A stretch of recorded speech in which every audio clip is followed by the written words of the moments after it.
W. Fitch Company presents Dick Powell as Private Detective Richard Rogue.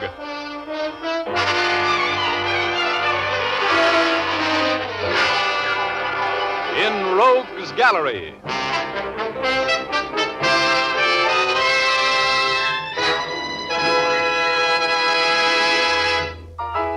Rogue speaking. Well, tonight you're going to meet some charming people. And you're going to run into a little bit of very fancy murder. The name of the story is Little Drops of Rain. But before we get into our story, here's Jim Doyle, the man from the Fitch Company.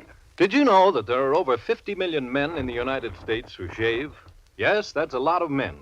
It was in the interest of these 50 million shavers that Fitch Company chemists and technicians went to work in their laboratories and came up with Fitch's No Brush, a shaving cream especially designed to give a solid comfort shave. You see, Fitch's No Brush shaving cream contains not one, but 3 important shaving ingredients that work together to give you a smoother, faster shave. It also contains a special skin conditioner ingredient. Men appreciate this ingredient because it has a soothing effect on the skin the instant it's applied, and it keeps the skin feeling smooth and refreshed long after the shave is finished. Men also like the just right consistency of Fitch's No Brush. It's neither too thick nor too thin. It's not greasy and won't clog the razor. If you're among those who prefer a lather cream, try Fitch's Brush Cream. It gives a rich, dense lather that wilts whiskers completely soft for clean, fast shaves. Both Fitch's Brush and Fitch's No Brush shaving cream come in big 25 and 50-cent sizes. Try a jar. You'll find it easier on your razor and easier on you. Thank you, Jim. And now I'd like to tell my story. Okay, here's Dick Powell as Private Detective Richard Rogue in another personally conducted tour through Rogue's Gallery.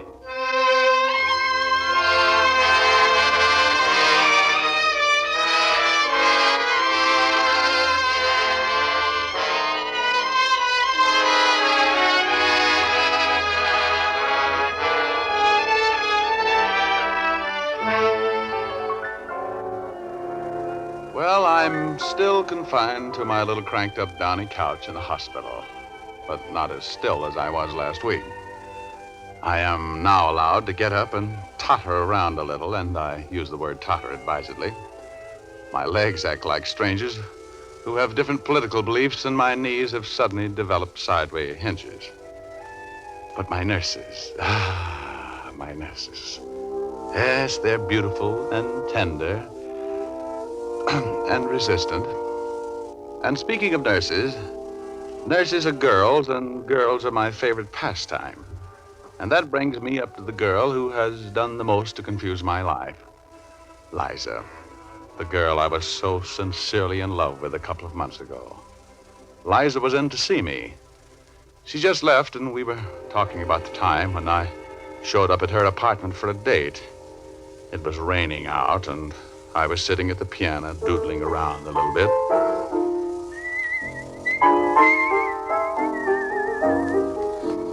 I don't want to go to a nightclub tonight, Richard. I'm too tired. Let's just go to a show, shall we? Anything you say, baby. That's the kind of a guy I am. I want to see Two Girls and a Sailor. It's playing at the Rialto. June Allison's in that, isn't she? Mm-hmm. Uh-huh. That's for me, then. You think so? Definitely. You think she's prettier than I am? Well, you're not in pictures, Angel. Do you think she's prettier than I am? Well, you're a different type. Are you going to answer me? Oh, you're jealous. How can you be jealous of a girl I don't even know? Give me a kiss. No. Oh, but baby, I love you. I love you like anything. Tiff. All right. Pop then. I don't care. June is busting out all over the meadow and the hill. Busts are busting out of bushes, and the romping river pushes every little wheel that wheels beside a mill. June is busting out all over. The feeling is getting so intense. that the young Virginia creepers have been hugging the bejeepers out of all the morning glories on the fence, because it's June, June, June, June. You're insufferable, Richard Rogue. Oh, now quit pouting. Come on over here, on the bench by me. Are we going to a show or not? Sure. Get your lipstick on again, and we'll see what... Oh. I'll get it. No, I'll answer. It's probably George. Oh, George. Well, I'll tell him, that homewrecker. Hello. Is Mr. Rogue there? Speaking. This is your call service, Mr. Rogue. We got a call for you. Oh. Who is it? Mrs. Harvey Burgess says it's very important. Okay, put her on. Right.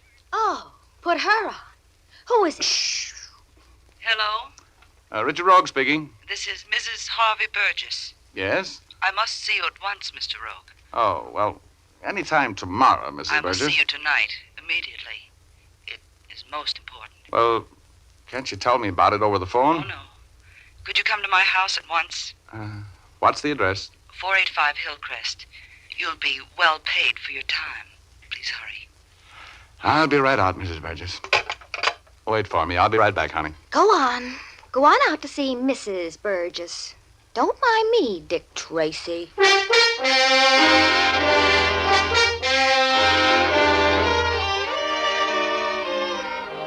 Well, what could I do? Mrs. Harvey Burgess was the wife of a tycoon with $1 for every Democrat in Georgia. I tried to explain to Liza, but I was talking to myself, and I left for the Burgess residence. I left Liza burning like Mrs. O'Leary's barn. The Burgess mansion was a huge colonial affair. George Washington could have slept there every night. He was at Valley Forge and never seen the same room twice. A butler who talked like he was choking to death on an olive pit conducted me into the library and into the presence of Mrs. Harvey Burgess. Oh, my. What a presence. She was sitting in front of the open fire, filling out a hostess gown that didn't straighten out any of the curves she featured. I pulled my eyes back into my head and tried not to look too interested. Sit down, Mr. Rogue. Oh, thank you.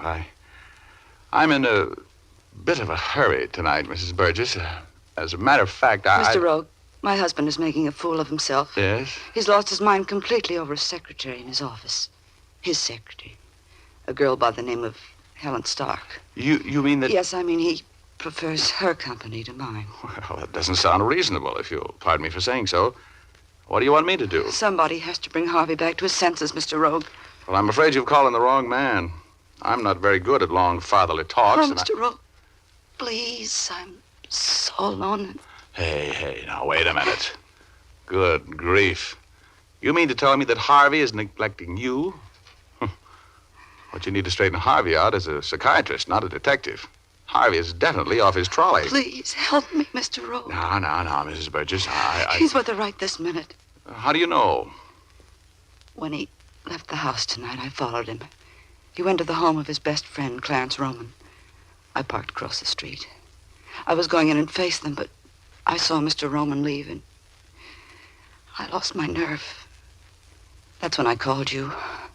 Oh, Mr. Rogue, I want you to go out there and talk to Harvey. Tell him I know all about him and that Stark girl, and I'm suing him for divorce. Well, that's not my kind of work, Mrs. Burgess. I'm sorry, Please. but... I don't want a divorce, Harvey.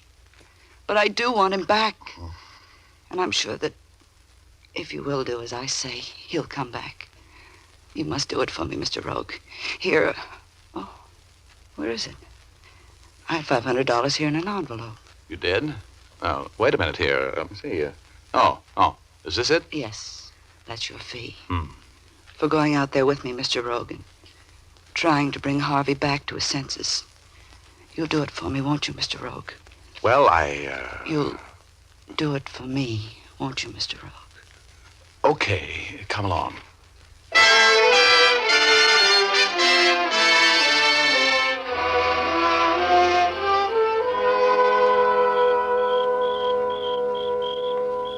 Ring again?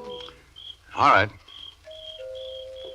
Well, it seems there's nobody home. There's my husband's convertible out in front, right where he left it tonight when I followed him out here. How did the girl arrive? In her car. Oh, Her car isn't here. It was right behind Harvey's. Looks like we got here too late, doesn't it? Try the door. I know Harvey's still here. All right. You're an old friend of Roman's, I suppose. Yes. Why? I just want to know before I try to open the door. You see, there are laws against that sort of thing. Door's unlocked. Do we go in? Yes. Okay, after you. You know the house better than I do. Go ahead. All right. The living room is over here.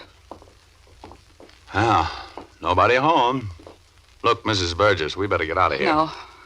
I know Harvey's in this house someplace, and I'm going to find him. I can... What are you sniffing for? Wait a minute. That smell in the air. You get it? What? Oh. I don't smell anything. You don't? I smell chloroform. Chloroform. Yeah. You take a look upstairs. I'm going to shake down the first floor. That smell of chloroform can mean trouble, you know. Mr. Rogue, what do you mean? You're frightening me. Mrs. Burgess was very fetching when she was frightened, but I calmed her down a little bit. Now, this may sound fantastic, but I've got a little bell in my head that rings an alarm every time I really get around serious trouble. And it was playing a tune that sounded too much like a death march right that minute. I had to get her out of the way. She finally went upstairs, and I went to work. I took the living room first and looked behind all the couches and in all the dark corners. I was bending over, looking under a huge Italian carved table when I thought I heard a stealthy footstep behind me. Don't move. Oh!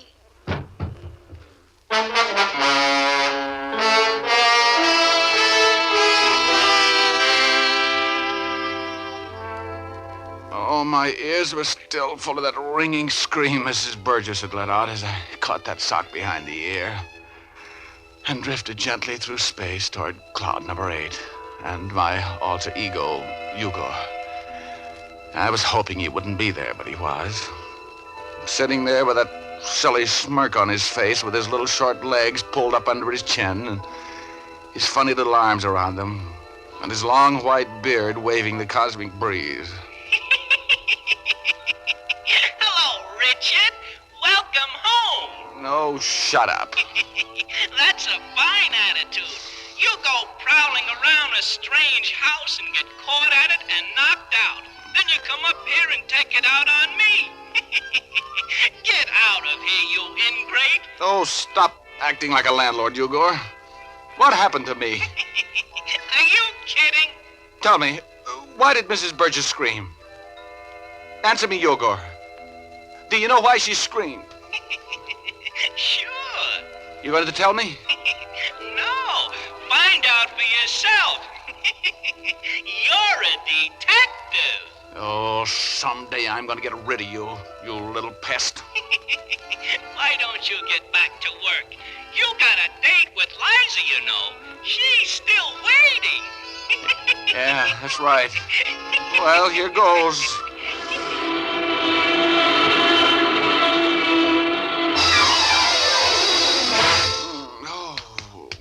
Come on, Rogue. Please, come on. You didn't have to hit him so hard, Clarence. Oh, who hit me? I'm Clarence Roman, Rogue. I came home, I found the front door unlocked, I walked in, I saw a strange man prowling around my parlor. A woman screamed, and I hit you with my cane. Oh, well, what do you carry for a cane? A ball bat?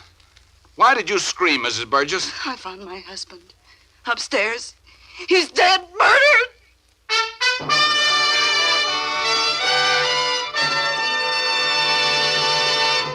We'll return to our story in just a moment. But now I'd like to say something to the ladies.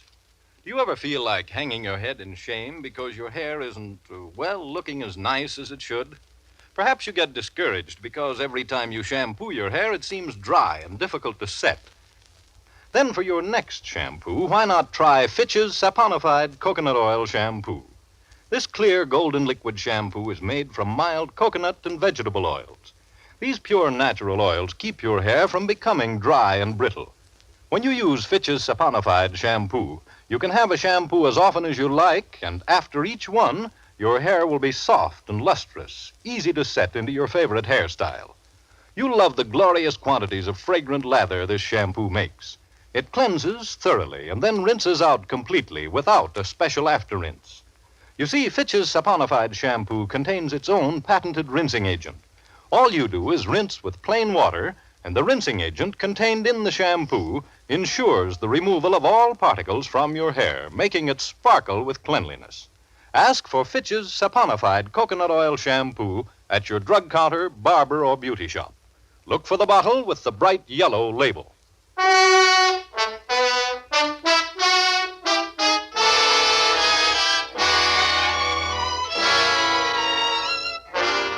Now back to Rogue's Gallery. Richard Rogue is telling our story. Well, I had accepted a case for Mrs. Harvey Burgess, a suspicious wife. Yes, that's the Mrs. Harvey Burgess of the Burgess Millions. She suspected her husband of having a rendezvous with Helen Stark, his secretary, at the home of Clarence Roman, Burgess's best friend, and we went out there together. Nobody answered the door, so we went in. My suspicions were aroused when I smelled the unmistakable odor of chloroform. Mrs. Burgess was looking around upstairs while I searched the downstairs. Suddenly, I heard Mrs. Burgess scream. My husband! Upstairs, he's dead! Murdered!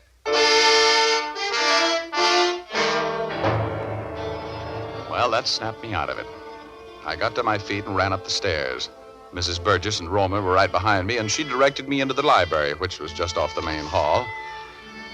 And there he was, as dead as last summer's romance, with a neat little blue hole right below the part in his hair.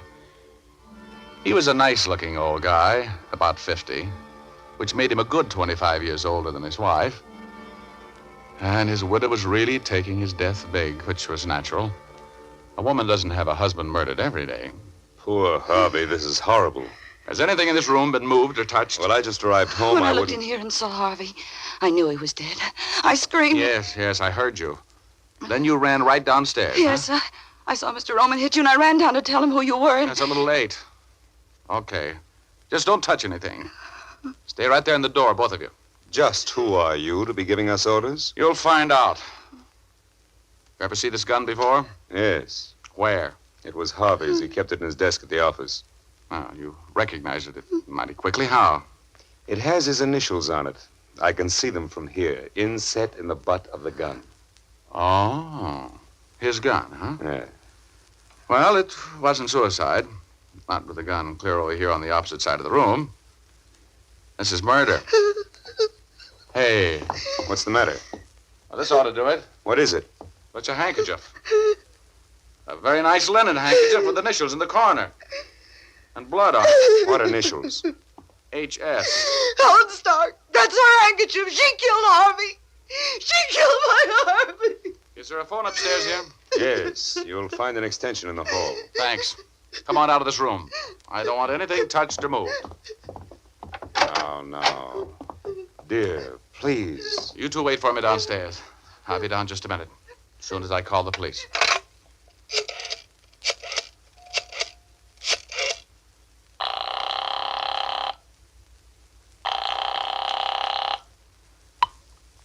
Homicide, Urban speaking. Hello, Urban. Richard Rogue. Yeah, who's dead? Harvey Burgess, wise guy. You mean it? You mixed up in another murder, Rogie? Sure. You'd never find a body if it wasn't for me. Where are you? At the residence of Clarence Roman on Cypress Avenue, 2120.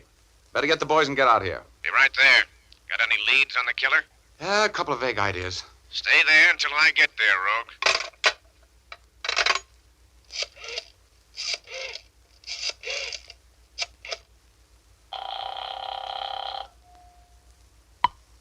Hello? Oh, hello, Liza, Dolly. This is Rogie. Oh, you know what time it is. Oh, sure, honey, I'll but... give you 10 minutes to get back here and take me to that show. What? Oh. Look, Roman. Roman, the cops will be here in a minute. Tell Urban, that's Lieutenant Urban. He'll be in charge for the police, that I'll be right back, will you? Tell him I went out to get a murderess for him. Of course. And I hope you managed to catch her, Rogue.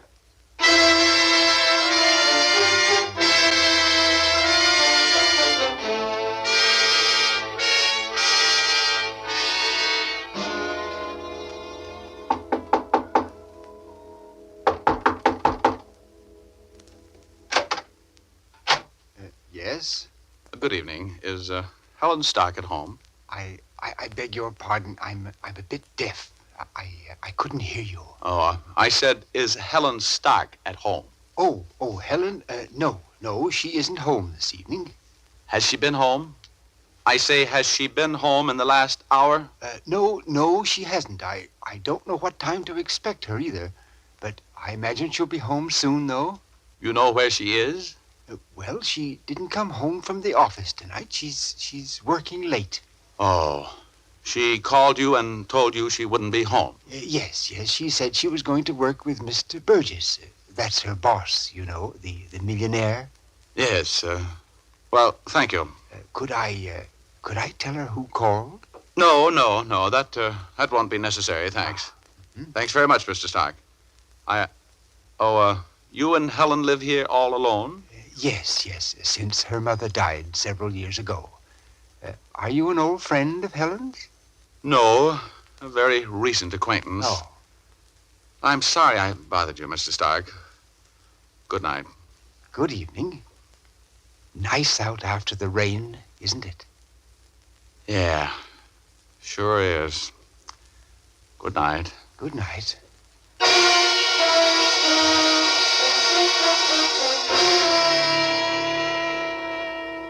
Oh, that nice little old guy. It was going to be tough for him to realize that his daughter was a killer. I hated the world as I walked down the steps from that porch and started for my car. I don't like murder. It upsets so many people who aren't involved in the act, or the reasons for it. Yeah, I guess I'm a chicken-hearted patsy. But if I am, I'm glad. Anyway, I was walking down the walk when that little bell rang in my massive intellect again. I noticed something peculiar. There were tire tracks running into the Stark garage. It had only stopped raining about 45 minutes before, and if that car had been driven into the garage while it was still raining, there would be no tracks. They would have been washed away. Yeah, very peculiar. I ran up the driveway and opened the overhead garage door. Then I jumped back. The garage was full of carbon monoxide. I wet my handkerchief in a puddle of rainwater, held it over my nose, and ran into the garage. I wrestled the door of the small coupe open and saw a young girl, unconscious, slumped over the steering wheel. I pulled her out of there. She was dead weight, and carried her into the house. Oh, Helen. Helen. I'm afraid it's a little late for that, Mr. Stark. Where's your telephone? In the hall. Right in the hall. Thanks. I'll get a pull motor squad out here right away.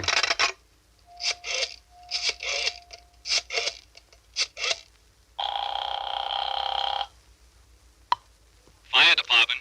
Get a pull motor squad to 640 Inglewood Drive. Attempted suicide. Bad shape. Rush it. Right. Raymond, Ramsey, Redding, Roman, Clarence.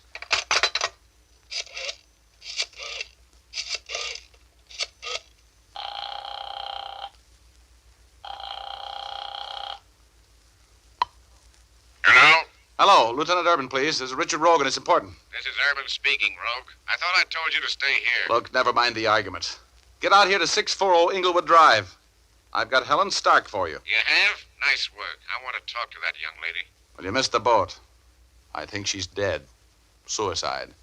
Carbon monoxide poisoning. Step on it. Okay, Rogie, I'll be there in 10 minutes. Don't go away.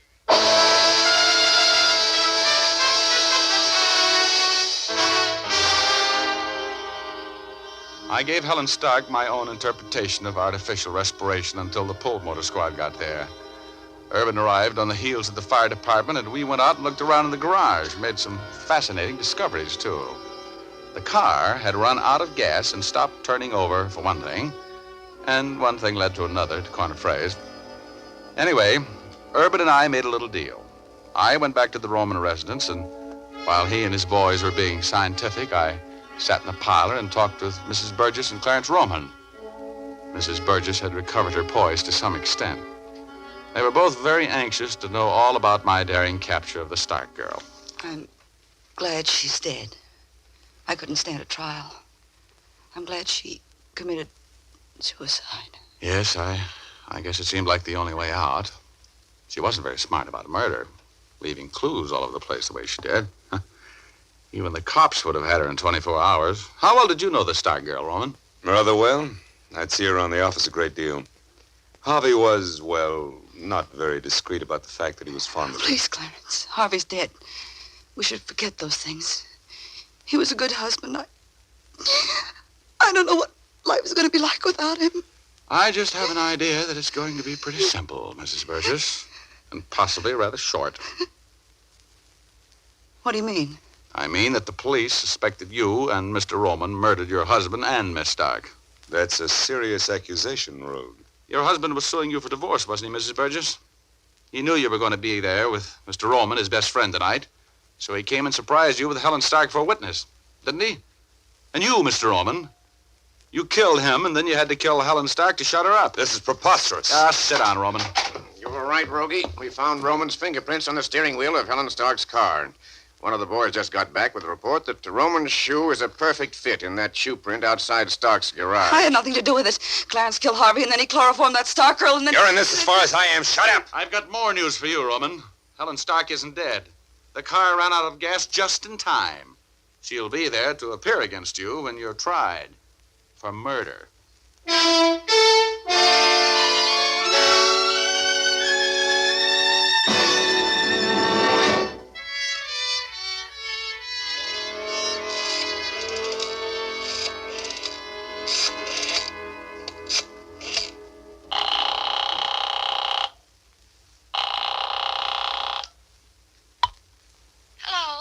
Hello, Liza, honey. I don't want to talk to you, Richard Rogue. I'm busy. Oh, now, honey. The lady says she's busy. Yeah? Who are you? His name is George. Good night, chump.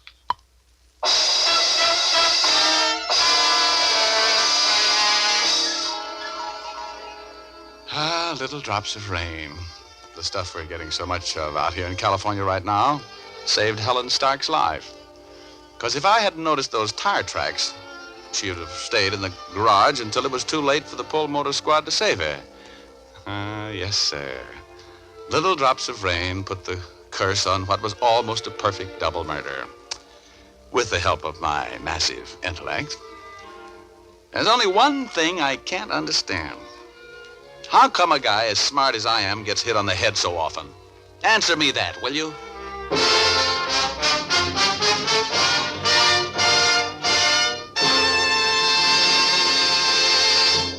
This is Dick Powell again, ladies and gentlemen. How did you like our little story tonight? Ray Buffum wrote it, Leith Stevens composed and conducted the music, and Dee Engelbach produced and directed. Oh, don't forget to tune in next Thursday night. We're going to present a strange story of a house where everybody was scared. We call it the House of Fear. So make a date with us, will you? Thanks for listening, and good night, all. Now here's Jim Doyle. Don't forget to tune in again next Thursday, same time, same station, when you will again hear Dick Powell as Richard Rogue in Rogue's Gallery.